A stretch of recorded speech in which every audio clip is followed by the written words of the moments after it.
Bismillahirrahmanirrahim. Assalamualaikum warahmatullahi wabarakatuh.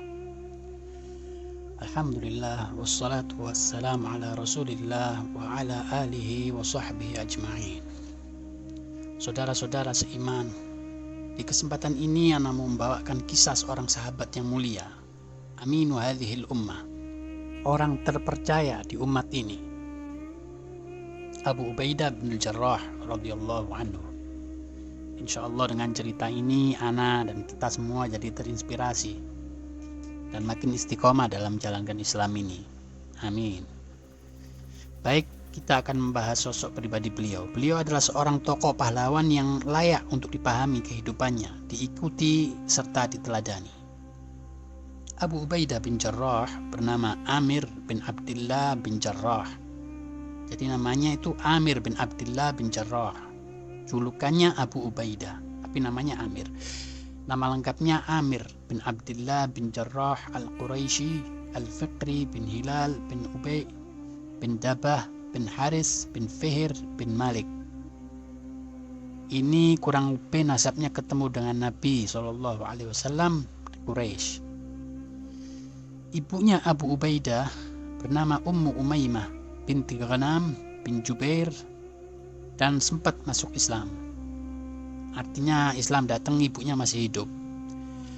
Sementara ayahnya Abdullah bin Jarrah disebutkan ada perbedaan pendapat di sini, disebutkan sebagian ahli sejarah mengatakan dia tidak sempat menganut Islam. Artinya dia meninggal dulu sebelum Islam itu datang. Dan ada yang mengatakan dia meninggal setelah Islam datang, tapi dia kafir. Kemudian ciri fisiknya Abu Ubaidah, perawakannya ini dia mirip Abu Bakar. Orangnya tinggi, kurus, kulitnya putih, berjanggut tipis, dan wajahnya tampan. Abu Ubaidah ini lahir di wilayah Bitwah di kota Mekkah 27 tahun sebelum diutusnya Nabi Muhammad SAW, dan dia seumuran sebaya dengan Umar bin Khattab. Istrinya bernama Hindun binti Jabir dan anaknya Yazid dan Umair. Ini ya kurang lebih namanya, nasabnya dan ciri fisik dari Abu Ubaidah radhiyallahu anhu. Sekarang kita masuk ke pembahasan keutamaan dari Abu Ubaidah bin Jarrah. Kenapa dia ini termasuk orang-orang yang perlu dijadikan panutan selain sebagai sahabat Nabi ya? Maksudnya sahabat Nabi saja sudah punya kedudukan, apalagi ada kelebihan-kelebihan dalam sosok Abu Ubaidah ini. Keutamaan yang pertama, beliau adalah masuk dari 10 sahabat yang dijamin masuk surga. Hadisnya sudah masyhur dari Abu Bakar, waktu Nabi SAW menunjuk Abu Bakar di surga, Umar di surga, Utsman di surga, Ali di surga, Thalha di surga, Zubair di surga, Abdurrahman bin Auf di surga, Sa'ad bin Waqqas di surga, dan Abu Ubaidah bin Jarrah di surga. 10 orang sahabat yang masuk surga ini jaminan langsung dari Nabi Muhammad SAW. Terus keutamaan yang kedua, beliau termasuk 10 orang sahabat yang pertama masuk Islam. Masuk Islamnya beliau ini melalui Abu Bakar As-Siddiq radhiyallahu anhu. Banyak sekali sahabat yang masuk Islam melalui Abu Bakar As-Siddiq ini, seperti Utsman, Abdurrahman bin Auf, dan lain sebagainya. Sekarang keutamaan yang ketiga nih teman-teman ya. Satu-satunya orang yang mendapatkan julukan Aminul Ummah, orang yang terpercaya dari umat Nabi SAW. Ini ada kisahnya. Ada sebuah kejadian, pernah Nabi Muhammad SAW mengirim surat ke wilayah Najran. Najran ini wilayah yang terkenal sekali dengan agama Nasraninya. Mereka juga sangat tahu dalam Injil kalau akan keluar Nabi terakhir. Maka Nabi Muhammad SAW mengutus kepada mereka surat. Nih, ngajak masuk Islam. Lalu orang-orang Najran mengutus beberapa orang yang dipimpin oleh Al-Agib, Sayyid, dan Abul Harith. Abul Harith ini uskup mereka yang paling ngerti tentang Injil waktu itu ya. Datanglah mereka kepada Nabi SAW. Mereka menggunakan baju-baju dari sutra yang mewah, Jari-jari mereka semua penuh dengan cincin-cincin emas. Mereka ini orang kaya. Najran ini terkenal kaya. Kerajaan, termasuk kerajaan Bizantium. Sesampainya mereka di Makkah, mereka langsung menanyakan, mana rumah Nabi? Mereka datang ke rumah Nabi, mereka ketuk pintu rumah Nabi, tapi tidak dibukain. Mereka ulang berkali-kali, manggil-manggil, "Hai Muhammad, kami dari Najran, kami yang engkau undang." Tapi Nabi SAW tetap tidak mau nemui. Sampai mereka jenuh karena lama tidak ditemui, mereka tanya sama sahabat yang lewat di sekitaran situ, "Siapa yang paling dekat sama Nabi kalian?" Kata mereka yang terdekat adalah Abu Bakar, Umar, dan kedua menantu Rasulullah Shallallahu Alaihi Wasallam, Ali dan Utsman radhiyallahu anhuma. Lalu rombongan dari Najran ini pergi menemui keempat sahabat mulia itu untuk bermusyawarah. "Ada apa ini? Kami diundang, tapi Nabi kalian tidak mau menemui kami." Ali melihat penampilan mewah mereka, kemudian Ali mengatakan, "Mungkin Nabi tidak mau menemui kalian karena pakaian mewah dan perhiasan-perhiasan yang kalian pakai. Coba kalian ganti baju dan lepas perhiasan kalian itu. Setelah itu coba ketuk lagi pintu rumah Nabi." Akhirnya mereka mengikuti apa yang dianjurkan Ali bin Abi Thalib. Mereka semua mengganti baju dan melepaskan perhiasan-perhiasan yang mereka pakai.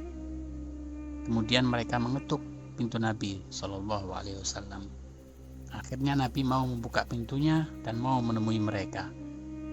Ini dikarenakan Nabi Shallallahu Alaihi Wasallam tidak menyukai kemewahan berlebihan seperti itu. Setelah mereka bertemu dengan Nabi, Nabi pun menawarkan Islam kepada mereka, memberikan bukti ayat-ayat Al-Quran, membacakan ayat-ayat Al-Quran, tapi mereka menolak. Terjadilah diskusi panjang di sana. Di sana juga ada peristiwa mubahalah, tapi kita tidak bahas ini ya. Kita akan membahas Abu Ubaidah saja. Baik, karena mereka nggak mau masuk Islam, maka Nabi menyuruh mereka untuk membayar jizyah, atau kalau tidak diperangi. Mereka pun akhirnya memilih untuk membayar jizyah. Dan karena penduduk Najran ini banyak sekali, mereka ini satu negara besar, setiap orang harus bayar jizyah. Dan ini jumlahnya besar ya. Maka para pemimpin rombongan tadi mengatakan, "Wahai Muhammad, utuslah kepada kami orang yang paling kamu percaya. Ini jizyah yang besar, banyak sekali jumlahnya. Harus orang yang amanah nih yang ngurus." Ya kan? Maka Nabi mengatakan, "Demi Allah, saya akan mengutus kepada kalian seorang laki-laki yang haqqul amin." yakni amin yang paling top, penghulu para amin. Pada waktu itu para sahabat yang hadir pengen ditunjuk oleh Rasulullah SAW. Sampai Umar pernah berkata, "Saya tidak berharap jabatan kecuali pada waktu itu saja." Beliau ingin sekali terpilih sebagai pemimpin orang yang amanah umat ini. Pada saat itu Rasulullah mengatakan, "Berdirilah wahai Abu Ubaidah." Ketika Abu Ubaidah berdiri, Rasulullah mengatakan, "Dialah pemimpin orang yang terpercaya umat ini." Ini ya teman-teman, kenapa Abu Ubaidah itu dijuluki Aminu hadhil ummah. Jadi gitu. Lalu yang keempat, keutamaan yang keempat dari Abu Ubaidah ini, Abu Ubaidah radhiyallahu anhu termasuk orang-orang yang hijrah ke Habasyah. Hijrah ini ibadah, karena ditindas di Mekah maka diperintahkan oleh Allah untuk berhijrah. Fadilahnya besar nih. Tapi karena Abu Ubaidah ini tidak tahan, akhirnya dia kembali ke Mekah. Dia ingin dekat sama Nabi SAW. Ya sudah, kalau mau mati terbunuh mending mati dekat Nabi. Kemudian keutamaan yang kelima, ini terjadi pada waktu perang Badar. Ini jadi bukti keimanan Abu Ubaidah radhiyallahu anhu kepada Allah Subhanahu wa taala. Saat perang Badar, Abu Ubaidah ini selalu dikejar-kejar oleh seseorang. Abu Ubaidah selalu menghindar, tapi terus dikejar. Orang ini ingin membunuh Abu Ubaidah. Orang ini adalah ayahnya sendiri. Dia sangat benci sama Abu Ubaidah. Dia benci sama anaknya sendiri karena anaknya masuk Islam. Ayahnya ini masih kafir. Dikejar-kejar terus itu anaknya. Abu Ubaidah itu selalu menghindar. Sampai akhirnya sudah tidak bisa lagi dihindari. Akhirnya Abu Ubaidah menghadapi ayahnya dan berhasil membunuh ayahnya. Di sini turun ayat di surat Al-Mujadilah ayat ke-22 yang memuji tindakan Abu Ubaidah. Tapi tindakan ini dikarenakan ayahnya memerangi Islam ya. Di sini ada riwayat yang mengatakan ayah Abu Ubaidah ini mati sebelum Islam. Dan ada juga riwayat yang Abu Ubaidah mati di perang Badar. Ini yang kuat. Umar bin Khattab waktu menjadi Amirul Mukminin pernah mengatakan, waktu beliau akan meninggal dan pemuka sahabat waktu itu sisa cuma 6. Abu Ubaidah sudah meninggal. Umar radhiyallahu anhu mengatakan, kalau seandainya Abu Ubaidah masih hidup, maka Abu Ubaidah akan saya tunjuk langsung untuk menggantikanku menjadi khalifah. Lalu keutamaan yang keenam, Abu Bakar radhiyallahu anhu menunjuk Abu Ubaidah untuk menggantikan dia menjadi khalifah. Waktu itu Abu Bakar sempat bimbang antara milih Umar atau Abu Ubaidah. Di sebagian riwayat sejarah, Abu Bakar bahkan mendahulukan Abu Ubaidah daripada Umar radhiyallahu anhuma. Tapi Abu Ubaidah menolak sampai akhirnya diberikan kepada Umar. Dari peristiwa ini kita bisa tahu bahwa Abu Ubaidah ini kedudukannya di antara para sahabat sangat tinggi. Levelnya ini setara dengan Umar bin Khattab radhiyallahu anhu. Bisa jadi melebihi, wallahu a'lam. Sekarang keutamaan yang ketujuh, yaitu peran Abu Ubaidah di dalam peperangan Nabi SAW. Semua peperangan beliau ikuti, nggak ada yang ditinggal. Selain telah membunuh ayahnya di perang Badar, di perang Uhud, beliau juga rela mati demi melindungi Rasulullah SAW. Dikala itu Muslimin terdesak karena strategi dari Khalid bin Walid dan pemanah yang tidak taat kepada Nabiullah SAW. Saat itu Nabi terjepit dan banyak kaum kafir yang berusaha ingin membunuh Nabi. Nabi menggunakan pelindung kepala dari besi, dan ada orang yang menyerang Nabi dengan pedang akan tetapi mengenai pelindung kepala tersebut. Dan beberapa bagian dari besinya itu menancap ke dalam gigi Nabi, ke dalam pipi Nabi Sallallahu Alaihi Wasallam. Disinilah Abu Ubaidah berperan. Dia menggigit besi yang menancap itu dan menariknya dengan giginya agar Nabi tidak kesakitan. Karena ini, 2 gigi depan Abu Ubaidah lepas. Ya karena sudah dewasa dan nggak bisa tumbuh lagi itu gigi. Dan tukang gigi palsu waktu itu juga belum ada. Maka Abu Ubaidah ini dikenal oleh sahabat-sahabatnya dengan orang yang giginya lepas demi Nabi SAW. Dan mereka mengatakan, tidak ada seorang pun yang giginya tanggal yang bisa mengalahkan ketampanan dari Abu Ubaidah radhiyallahu anhu. Kemudian kelebihan atau keutamaan Abu Ubaidah yang berikutnya adalah Rasulullah SAW sangat mencintai Abu Ubaidah. Pernah Abdullah bin Umar radhiyallahu anhu bertanya kepada Aisyah radhiyallahu anha, "Wahai Aisyah, siapa sahabat Rasulullah yang paling beliau cintai?" Aisyah menjawab, Abu Bakar, Umar, dan Abu Ubaidah. Dan juga Nabi pernah memuji Abu Ubaidah sebagai lelaki terbaik yang pernah ada. Nabi bersabda, "Ni'ma rajulun Abu Ubaidah bin Jarrah." Yang artinya kurang lebih Abu Ubaidah adalah lelaki terbaik.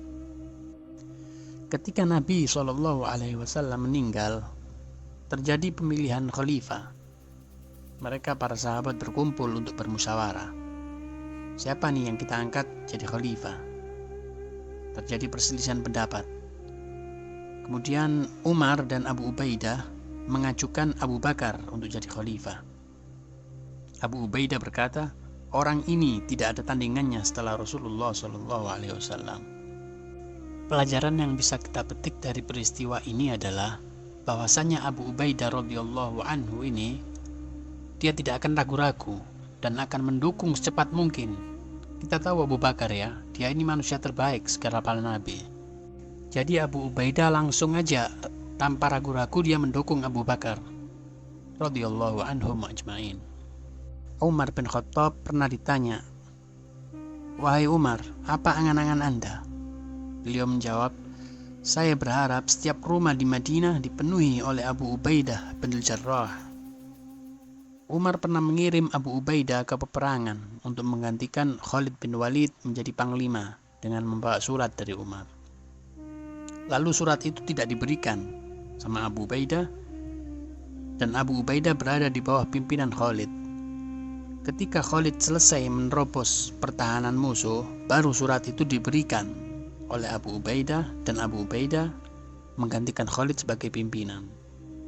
Dari peristiwa ini bisa diketahui Abu Ubaidah ini orangnya sangat bijak dan rendah hati.